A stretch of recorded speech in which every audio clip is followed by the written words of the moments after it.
sumasagip na atlas na gusali. Pinatiting ka nito ng warm, sustainable solar lighting na sagisag din ng mainit nagpamamahalan ng isang pamilya.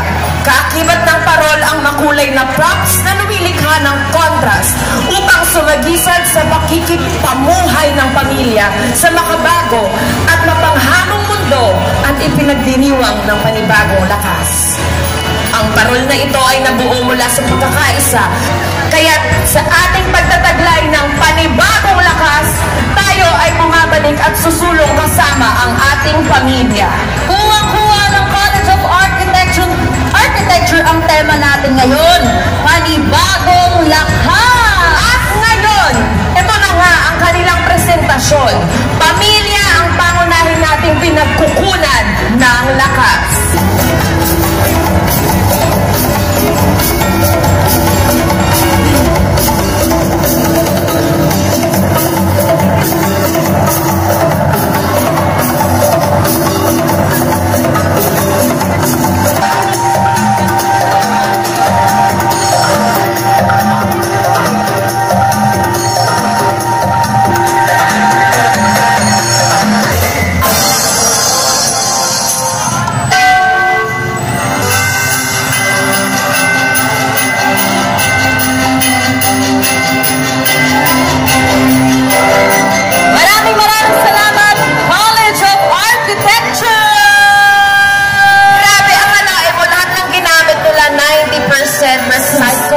Sustainable! Susunod naman ang UP Extension Program San Fernando! Kasama ang kanilang Director Purissima P. Panlilio. Kulay puti ang mga parol. UP Pampanga bilang pagkilala sa pinagmulan ng Ligligan Parol ng Pampanga. Lubenas ang tradisyong pinagmumul krus, bituin at isda. Ang hugis krus ay kumakatawan kay Kristo at laging ito ang nasa unahan ng prosesyon. Ang 12 bituing parol naman ay kumakatawan sa 12 apostoles. Ginagawa ng mga Kapampangan ang mga parol gamit ang mga local na materyales at sa siyam na mga simbang sinasalamin ng apoy ang lakas na mayroon ng komunidad ng UP Law. Ang apoy ang nagsisilbi sa hustisya at pagkakapantay-pantay ng bawat isa sa ilalim ng batas. Sa mga pagsubok at inustisya mang dumating at subuking pahinain ng aming mga UP Law Complex ay mananatiling sulo ng pag-asa para sa lahat na naghahanap ng masasandalan at makakapitan sa gitna ng mga gulo, pagsubok at kawalan ng hustisya. Leyo ng batas! Kami ay matigas! Koleyo ng batas! Hindi aatras hanggang sa wakas! Koleyo ng batas! Kami ay pipiglas! Bagong lakas! Koleyo ng batas! Bagong lakas! Koleyo ng batas! Bagong lakas! Koleyo ng batas! Kami ang malakas! Koleyo ng batas! Kami ang matigas! Koleyo ng batas! May aatras hanggang sa wakas!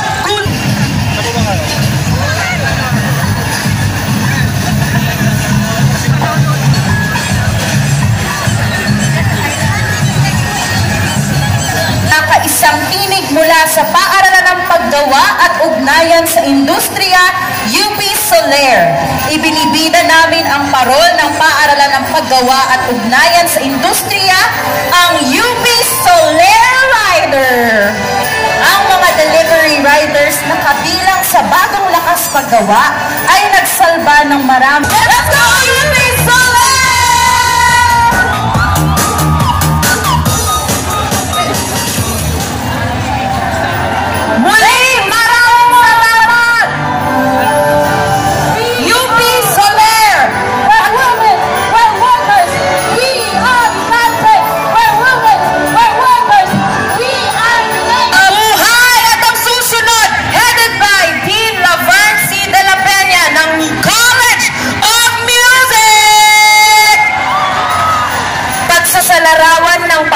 Kolehiyo ng Musika. Ang bukluran sa gitna ng mga sakuna ay malimit tumatawag sa ating diwang mapagpalaya. Bagamat ang mga suliraning bumabagabag sa ating pamayanan ay tila walang katapusan. Likas at tuloy pa rin ang biyayang dulot ng musikahan sa ating lipunan. Tulad ng kung ating ikakalap ang lahat ng ito, masisilayan na may ugnayan ang bawat bagay sa kabuuan nito, na hindi kailangan mga desisyon at polisiya, taglay natin ang diwa at dunong upang ito ay isulong. Bilang saksi sa mapanghamong panahon, inihahatid ng UP School of Statistics ang parol na may pamagat at temang datos. Tayo ang tinig, tayo ang lakas. Maalala sa atin ang gampanin na maging panibagong lakas.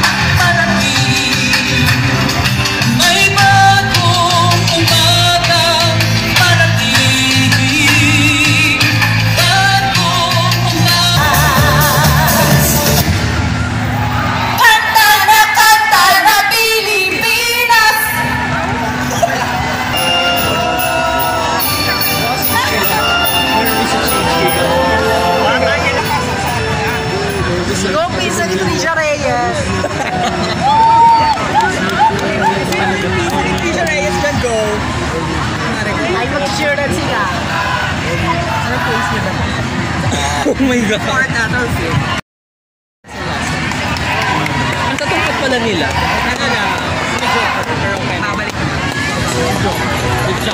Good jogger.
patuloy na hinuhubog ay hindi lamang nakasentro sa individual at pisikal na pagtahak sa mga kinakailangang tugon ng mapanghamong buhay. Ang panibagong lakas ay ang walang pagdadalawang isip na pakikibaka sa masang api at patuloy na pagpapanibagong hubog upang ipamahagi ang husay at dangal ng mga vulnerableng sektor ng lipunan, lalo na ang transportasyon. Naniniwala tayo sa pagmamodernisa, pero dapat ay walang maiwan. At iyan ang sinasalamin ng parol ng Cesar E.A. Virata School of Business naman ay hango sa asul at puting porselana. Ang proseso ng pagluluwat ay maselan, kaya tumatagal ito sa mahabang panahon. Gaya nito, ang mga miyembro ng sa bangkang naglalayag sa matataas na alon ang parol na ito. Katulad ng mga Austronesianong unang pumalaot upang marating ang mga kapuluan ng Pilipinas, sinasalamin ng parol ang paglalayag ng CSSP sa susunod na mga dekada ng paglilingkod sa bayan.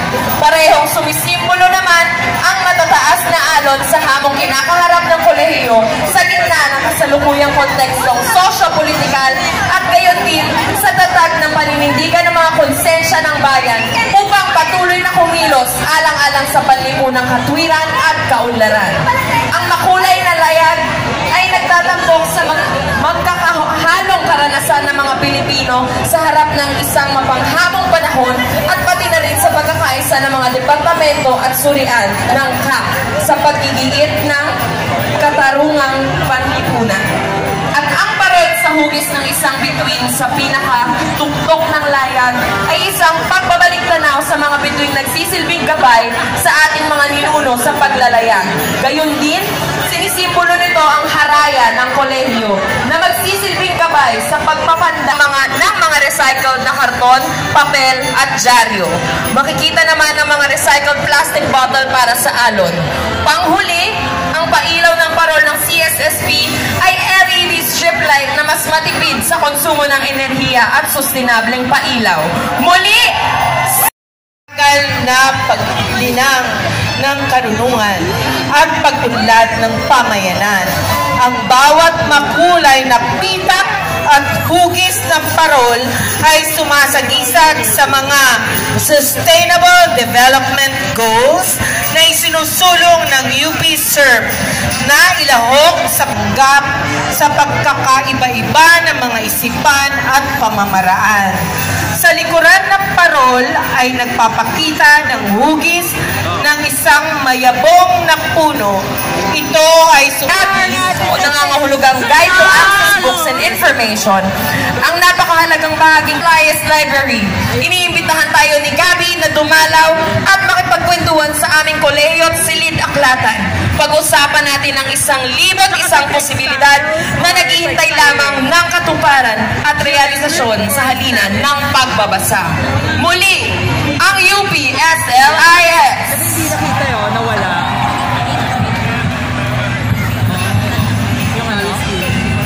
Ang aming parol ay sumasagisag sa papel ng bayan! As the world opened up again, yet amid adversity, we still find ourselves moving forward with renewed strength and continue to navigate these unknown waters. We find islands of hope from which we push onward as we now, with our collective strength, and eventually soar into a bright and hopeful future. This is why breathing new life into used objects symbolizes our resilience as we carry on and fulfill our dreams.